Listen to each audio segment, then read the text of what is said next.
So a couple of young men graduated from college and followed the calling of God in their life and headed to upstate New York. And they decided to plant some churches. And this was back in the 50s before there were strategies and management teams and resources. And they started Bible studies. And some of those Bible studies would grow up enough to be like a small house church. And then they would move on and start another. A few of those survived. Most of them didn't. One of those happened to be in a town outside of Syracuse, New York, Liverpool, and this church flourished enough that they called another young couple to come and be their pastor, Jim and Carolyn Walker. They're actually here with us tonight.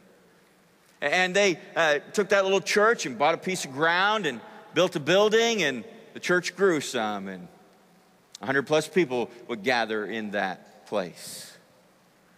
My grandmother ran away and joined the circus when she was 16, and I realize now, looking back, that she was running from some pain, likely.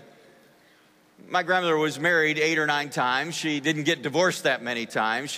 Long before it was socially acceptable, she was living with a guy. I was regularly meeting new grandfathers. It was always such a treat, you know. And my mom, though, unfortunately, was primarily raised in foster care. My mom remembers a time when she was about 4 years old that her mother took her to a bar, and at closing time, her mom was gone, and there was a couple that looked out for my mom, Aunt Mary and Uncle Ray, and they were like foster parents. They would take her in for a week, a month, a year, several years. My mom only got to meet her father 2 times. My dad grew up in kind of equally dysfunctional circumstances. He had moved 14 times by the time he was in 8th grade. He quit school and decided he'd had enough of all the moving around to new places. And they ended up living next door to each other. And when they were 18, they got married. And the truth is, they didn't really have a lot of stuff to help them get along in this. But they made one decision. They were going to be different from their families. And they thought the only way that would be possible would be for them to move out of the city out to a suburb. And so they started hunting for homes. And the truth there was they didn't have any money to buy a house. And maybe it was a God thing. Maybe it was just happenstance. But the realtor liked him enough that he loaned him a down payment for a little house on a street called Green Acres Drive. And that street was in the neighborhood where this little church was. Jim, I got to confess something to you. You would come calling back when ministers did that, you know, door to door. You'd come through our neighborhood. You'd get to our house. You'd knock on the door, and my dad would say, shh. And we'd sit in our house really quiet because we had no interest in that. Jim moved on to another ministry in upstate New York. Another couple from Johnson Bible College came. To support themselves, they drove a school bus part-time. He was an awfully kind guy, Jerry Yorts. He would invite us down to play softball, and we'd hang out. And we didn't go to church. We weren't any interest in that, really. But I got invited to a high school retreat one time, and it was the very first time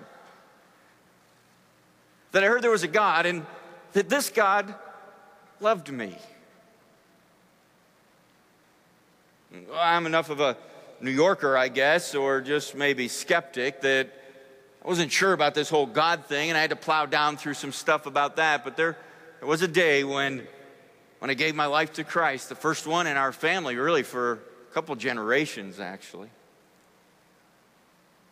And then my mom and dad did, and then my sister did, and then some aunts and uncles and some cousins, and then my mom's mom, who she had reconciled with, I had the privilege to baptize. And my dad's parents, I had the chance to baptize them. And grace changes things. It changed